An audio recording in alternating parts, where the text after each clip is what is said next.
So the story behind a smile is a very personal one for me. I hope your one takeaway from this is just how powerful stories can be. I'm a former journalist. I thought I understood storytelling really well, and it turns out I was missing some big things. Again, the impact and power they can have. So I'm married with 3 kids. My oldest is Annabelle. She wasn't very old here. She's 12, and she did not develop like a typical kid. By the age of 2, she wasn't walking, she wasn't talking, she wasn't even really smiling.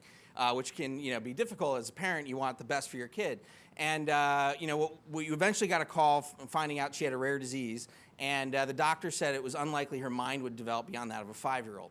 We felt lost, scared, alone. You can imagine.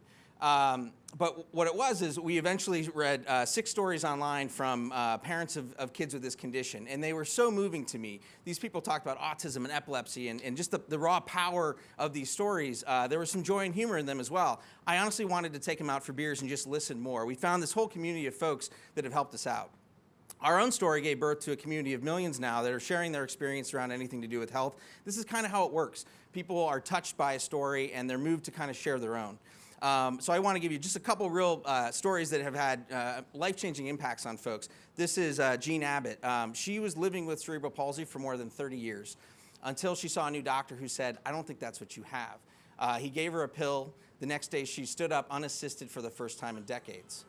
So we got her story out there. She was on the Today Show. It went viral. She called me a couple months later to tell me that 20 people, since her sharing her story, had reached out to her.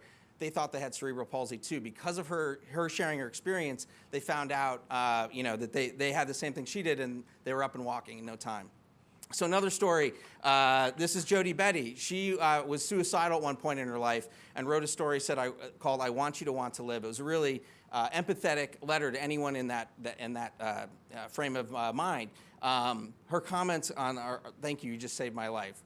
500,000 people have read this story, and she is now a licensed trauma coach where she's helping many others around this.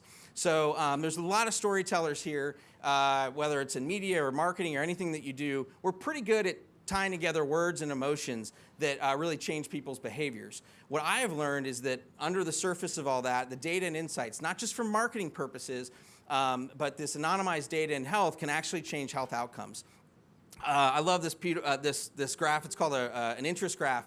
And what I've learned is all these millions of data points, which is essentially saying what matters to people with rare disease, I have seen them actually change the way pharma companies approach developing drugs and things like this. This story was really meaningful to me.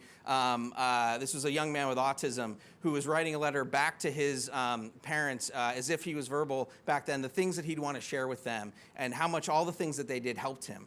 And so, when I look back at raising my daughter and where she's come from, this story, again, it changed my approach. It changed the way I put my phone down and actually, really focus on all the ways that she's communicating with me.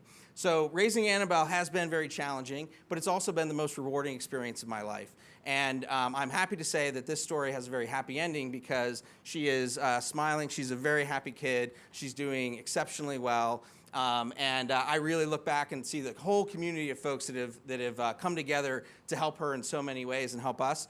So moral of the story is share your experiences. Let's help each other out. Thank you.